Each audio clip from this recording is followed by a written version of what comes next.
찬송가 430장 찬송하시겠습니다. 구찬송가는 456장입니다. 찬송가 430장입니다.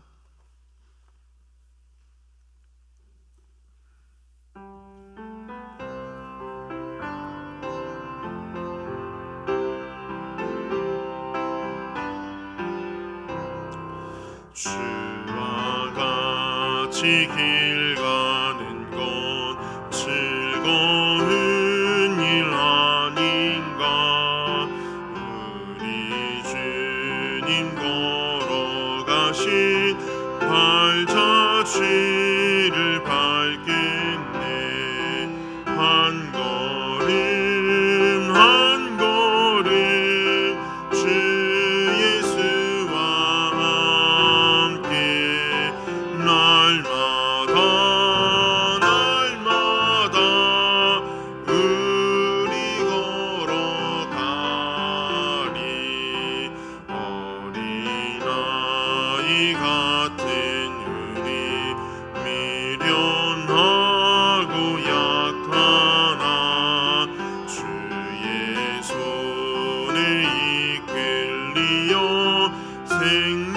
생명길로 가겠네. 한 걸음 한 걸음 주 예수와 함께 날마다 날마다 우리 걸어가리. 꽃이 피는 들판이나 험한 골짜기라도 주가 인도하는 대로 주와 같이 가겠네. 한 걸음 한 걸음 주 예수와 함께 날마다 날마다 우리 걸어가리. 옛 선지자의 녹같이 우리들도 천국에 들려 올라갈 때까지 주와 같이 걷겠네. 한 걸음 한 걸음 주 예수와 함께 날마다 날마다 우리 걸어가리. 아멘. 사도신경으로 우리의 신앙을 고백하겠습니다. 전능하사 천지를 만드신 하나님 아버지를 내가 믿사오며 그 외아들 우리 주 예수 그리스도를 믿사오니 이는 성령으로 잉태하사 동정녀 마리아에게 나시고 본디오 빌라도에게 고난을 받으사 십자가에 못 박혀 죽으시고 장사하지 사흘 만에 죽은 자 가운데서 다시 살아나시며 하늘에 오르사 전능하신 하나님 우편에 앉아 계시다가 저리로서 산 자와 죽은 자를 심판하러 오시리라. 성령을 믿사오며 거룩한 공예와 성도가 서로 교통하는 것과 죄를 사하여 주시는 것과 몸이 다시 사는 것과 영원히 사는 것을 믿사옵나이다. 아멘. 오늘 우리에게 주시는 하나님의 말씀은 사도행전 5장 33절로 42절까지의 말씀입니다. 사도행전 5장 33절로 42절까지의 말씀, 우리 한 절씩 교독하시겠습니다. 제가 먼저 봉독합니다. 그들이 듣고 크게 노하여 사도들을 없이 하고자 할세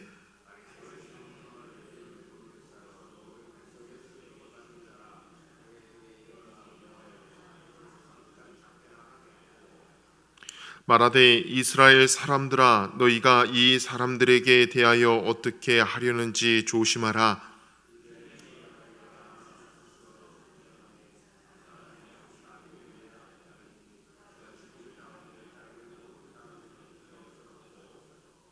그 후 호적할 때에 갈릴리의 유다가 일어나 백성을 꾀어 따르게 하다가 그도 망한즉 따르던 모든 사람들이 흩어졌느니라.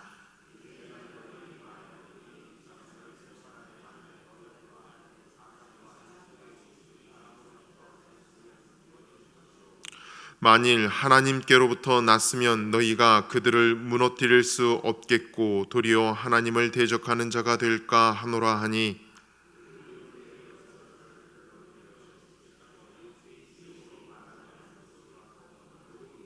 사도들은 그 이름을 위하여 능욕받는 일에 합당한 자로 여기심을 기뻐하면서 공의 앞을 떠나니라.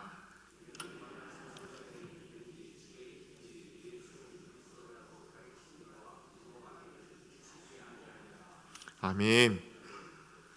오늘 우리가 보고 있는 사도행전 5장의 말씀, 특히 어제서부터 오늘까지 보고 있는 이 말씀은 사도행전에 있는 예루살렘 초대교회 예루살렘 교회의 사역의 정점을 보여주고 있습니다. 예루살렘 교회가 시작되고 나서 어려움들을 몇 번 겪지요. 그 어려움들 가운데서도 하나님의 놀라운 은혜로 예루살렘 교회는 계속 성장해 나갑니다. 어제 보았듯이 사도들이 공회에 끌려가서 고초를 당합니다. 그 고초를 당하면서도 그들은 담대히 하나님의 말씀을 증거하고 오늘도 그 증거하는 말씀이 이어집니다. 이 말씀, 지금 예루살렘 교회의 사역의 정점을 보여주고 있는 말씀입니다. 어제 사도들이 공회 앞에서 신문을 당하면서 했던 이야기가 무엇입니까? 바로 십자가에 대해서 이야기를 했습니다. 우리가 이 십자가의 증인이 아니면 누구리요? 우리가 이 십자가를 증언하지 않으면 무엇을 하리요? 하면서 십자가를 담대히 증언했던 것을 보게 됩니다. 유대인들에게 십자가는 끔찍한 사형틀 뿐만 아니라 하나님의 저주를 상징하는 그러한 모습이었습니다. 신명기의 말씀에 보면은 나무에 달려 죽은 자는 하나님께 저주를 받아 마땅하다라고 하는 그 구절로 인하여 십자가라는 그 의미 자체는 끔찍한 그러한 사형틀 뿐만 아니라 하나님의 저주의 상징이었던 것이죠. 그러나 사도들이 증언하는 그 십자가는 무엇입니까? 바로 하나님의 구원의 은혜였고 구원의 상징이고 하나님의 능력이었다는 것을 그들은 증언을 합니다. 그리고 그 십자가에 예수를 달아 죽인 것은 바로 우리들이다, 우리 이스라엘 사람들이고 바로 당신들이다라고 증언을 합니다. 이 사도들이 증언한 것, 바로 이 십자가로 하나님이 사람들의 모든 죄를 폭로하셨고 그 일로 그 죄와 저주를 그리스도께서 대신 지신 일을 선포했습니다. 이 말을 듣고 오늘 우리가 읽은 33절에 이 공회원들, 종교 지도자들, 이스라엘 지도자들은 어떠합니까? 심히 노했다라고, 크게 노했다라고 기록되어 있습니다. 크게 노해서 사도들을 없이하고자 하였다라고 이야기를 하죠. 심히 분노했다는 것입니다. 여러분, 이 심히 분노했다라는 이 성경의 단어는 그냥 우리가 그래 큰 화를 내고 있구나라고 이렇게 생각을 하지만은 원어의 뜻을 보면은 이 원래 쓰여져 있는 그리스 말의 뜻을 보면은 좀 더 의미를 확실하게 알 수 있을 것입니다. 이 심히 노했다라는 말은 톱질을 해서 조각조각 났다라는 뜻입니다. 즉, 이 공회원들이 자기에게 진리의 말씀이 선포되자, 옳은 말씀이 선포되자 더 이상 참지 못하고 화를 냈다라는 것입니다. 왜 그런 사람들이 있지 않습니까? 맞는 말을 하고 옳은 말을 하면 그래 내가 잘못했어, 내가 틀렸어라고 잘못을 인정하는 사람이 있는가 반면에 너 그거 잘못했어, 당신이 틀렸어라고 이야기를 하면은 푹 떨면서 분노를 하는 사람들이 있습니다. 자기가 분명히 잘못한 거 알고 있습니다. 자기가 틀렸다는 거 알고 있습니다. 그러나 그것을 지적하는 순간 아주 분개하며 푸르 떠는 그러한 사람들의 모습을 우리는 알고 있습니다. 오늘 이 공회원의 사람들, 공회원이라고 하는 이 사람들의 모습이 그렇다는 것입니다. 진리의 말씀이 선포되어질 때 그들은 더 이상 참지 못하고 분노를 합니다. 사도들의 말을 듣고 너무 분해서 어찌할 바를 몰랐다는 것입니다. 진리의 말씀이 들려질 때 그들의 정신은 마치 톱질을 당하는 듯한 고통을 당했다는 것이죠. 그래서 그들이 어떻게 합니까? 그 말을 듣고 회개를 하지 않습니다. 베드로의 말을 들었을 때, 베드로의 첫 설교를 들었을 때 3,000명은 마음에 찔려 회개하며 돌아왔습니다. 그러나 오늘 이 공회원들은 어떻게 합니까? 마음에 찔려 회개하며 돌아오지 못할 망정 분해서 사도들을 죽이려고 하였습니다. 이때 오늘 우리가 읽은 말씀 중에 가말리엘이라는 사람이 등장하죠. 가말리엘, 사람들로부터 존경받는 사람이었습니다. 바리새인이었습니다. 삶으로 보나 또 학식으로 보나 모든 것이 존경받을 만한 그 사람이 그들을 진정시키며 공회원들을 진정시키며 설득을 하죠. 가말리엘은 역사적으로 일어난 두 메시아 사건을 예로 들어서 이야기합니다. 메시아 사건, 즉 자기가 메시아라고 하면서 사람들을 미혹시키고 현혹시켰던 그 사건들을 들어서 이야기를 합니다. 첫 번째는 드다라는 사람이 일어나서 선전을 하고 내가 메시아다라고 이야기하면서 사람들을 모았던 일을 상기시킵니다. 400명의 추종자들을 모아서 메시아 운동을 벌이죠. 그런데 드다가 죽자 그들이 흩어졌다라고 이야기를 합니다. 그리고 이후에 호적할 때 갈릴리에서 유다라는 사람이 일어나서 똑같이 사람들을 꿰어서 그렇게 메시아 운동을 벌였지만은 그도 죽자 그 따르던 사람들이 흩어졌다는 것입니다. 그러면서 이렇게 이야기하죠. 이 두 운동의 주동자가 제거되었을 때 이들을 따르던 무리들이 흩어졌던 것처럼 지금 사도들, 이 사람들도 이 운동도 사람의 뜻과 일에서 났다 하면은 사라지고 말 것이다. 그러니 걱정할 것이 없다. 분명히 주동자 예수는 죽었으니 곧 약화될 것이다. 하지만은 주동자가 아닌 그의 제자들에게도 무엇인가 심상치 않는 일이 일어나고 있으니 우리는 물러나서 관망을 하는 것이 좋겠다라고 이야기합니다. 정확하게는 어떻게 이야기를 합니까? 사람에게서 난 일이면 분명히 흩어질 것이고 하나님에게서 일어난 일이면 우리도 어찌할 수 없다. 우리가 오히려 이들을 대적하는 것이 하나님을 대적하는 것이니까 우리는 조금 떨어져서 지켜보자라고 이야기를 합니다. 그러면서도 이 가말리엘은 어떠합니까? 이 모습이, 이 운동이 유대교를 벗어나 세계를 변화시킬 것이라고는 결코 상상하지 못했던 그 모습을 보게 됩니다. 그러나 우리는 사도행전을 통해서 그리고 우리의 삶을 통해서 기독교의 2000년의 역사를 통해서 십자가의 사건도 그리스도를 통치자와 구원자로 세우신 것도 그리고 그의 이름으로 회개와 죄의 사함을 주신 것도 다 하나님께서 주신 일이라는 것을 우리는 경험하고 우리는 체험하고 우리는 보고 있습니다. 바로 여기 계신 모든 분들, 저를 포함해서 여기 계신 한 분 한 분이 오늘 이 말씀의 증언자가 되고 이 말씀의 증거자가 됨을 우리는 기억하고 있습니다. 오늘 말씀을 보십시오. 복음은 무너지지 않습니다. 학식과 인격이 높았던 가말리엘도 복음의 저력을 전혀 평가하지 못했습니다. 그러나 기독교 2000년의 역사에서 복음이 쇠한 적이 있습니까? 복음은 쇠한 적이 없습니다. 지금도 복음은 거침없이 전파되고 있습니다. 비록 한국 교회가 위축되고 있고 선진국에 있는 교회들이 위축되고 있다라는 보고들을 하지만은 전 세계의 통계를 보면은 이 교회가 위축되고 있다라는 보고는 되지 않습니다. 분명히 다른 곳에서는 복음이 무섭게 거침없이 증거되고 있다라는 것이 이 선교의 보고를 통해서 우리가 알 수 있는 것입니다. 자, 이제 이러한 복음의 능력에 힘입어 사도들은 복음의 증인으로 담대히 서는 것을 계속해서 우리는 말씀을 통해서 보게 됩니다. 40절의 말씀을 보면 이렇게 기록을 하고 있죠. 그들이 옳게 여겨 사도들을 불러 채찍질하며 예수의 이름으로 말하는 것을 금하고 놓아주었다. 공회원들이 가말리엘의 말을 옳게 여겨서 사도들을 채찍질하고 예수의 이름을 증거하는 것을 금하고 놓아주었다라고 이렇게 증언을 하고 있습니다. 사도들이 부르심에 순종해서 하나님의 말씀을 전할 때 그들은 옥에 붙잡히기도 하고 갇히기도 하고 재판정에 서서 신문을 받기도 했으며 오늘 말씀처럼 심지어 채찍에 맞기도 했습니다. 세상은 하나님의 말씀이 전파될 때 그것을 가만히 두지 않습니다. 하나님의 말씀에 대적하는 세상은 하나님의 말씀이 전파될 때 가만히 있지 않습니다. 사도 바울은 이것을 디모데후서 3장 12절에 이렇게 표현하죠. 무릇 그리스도 예수 안에서 경건하게 살고자 하는 자는 박해를 받으리라. 예수 그리스도 안에서 하나님의 말씀대로 살려고 하는 자는 박해를 받으리라. 이처럼 하나님의 말씀을 따라 바르게 살고자 할 때 모든 사람들에게 반드시 어려움이 있다는 것이죠. 다만 우리의 삶에 찾아오는 어려움을 영적으로 해석할 수 있어야 합니다. 또한 이상한 일을 만난 것처럼 여기지 말아야 합니다. 오늘 사도들의 모습을 보시죠. 41절의 모습을 보시죠.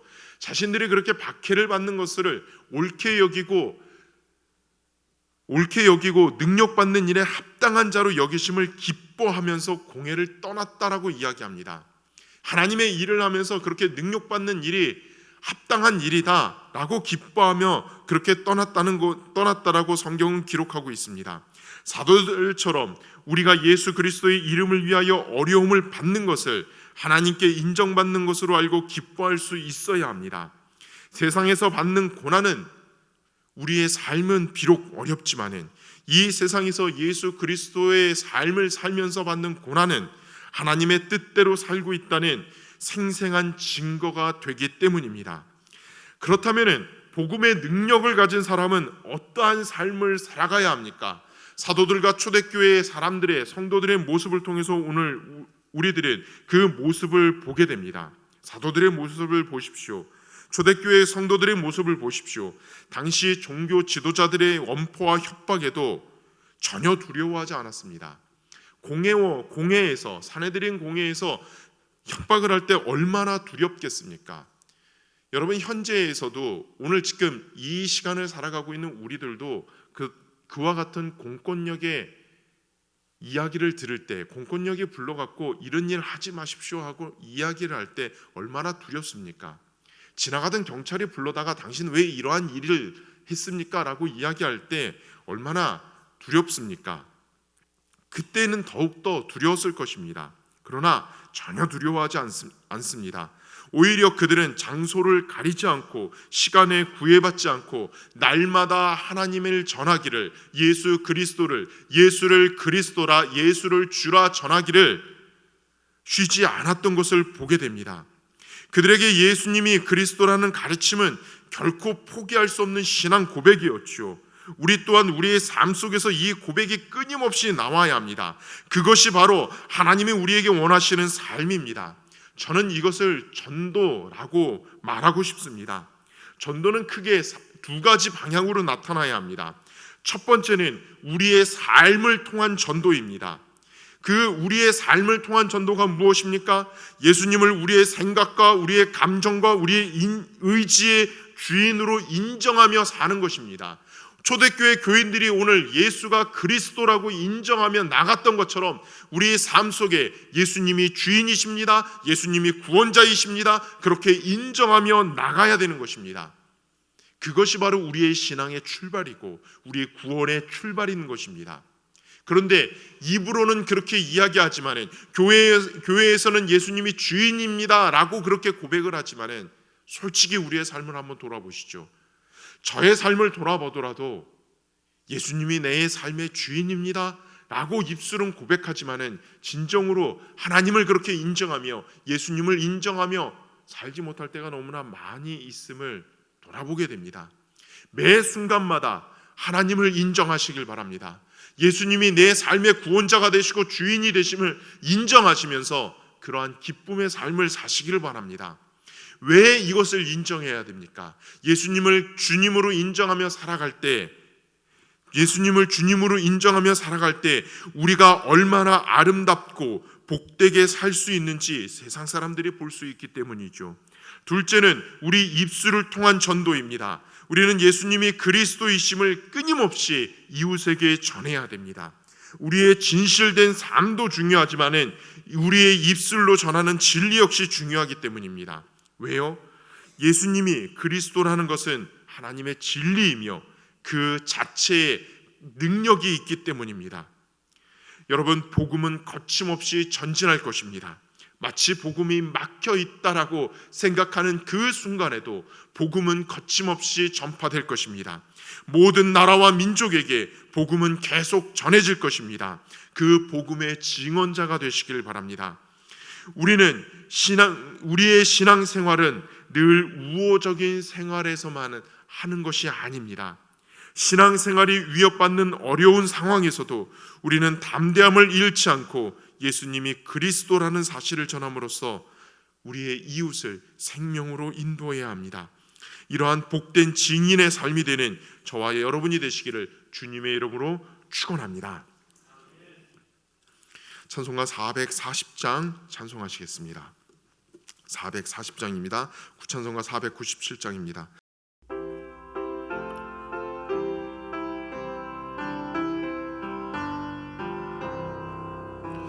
어디든지 예수 나를 이끌면 어디든지 예수 함께 가려네. 예수 함께하니 가면 나 걷고 예수님과 동행하면 겁 없네. 어디를 가든지 겁낼 것 없네. 어디든지 예수 함께 가려네. 세상 친구 모두 나를 떠나도 주와 동행하면 외로움 없겠네.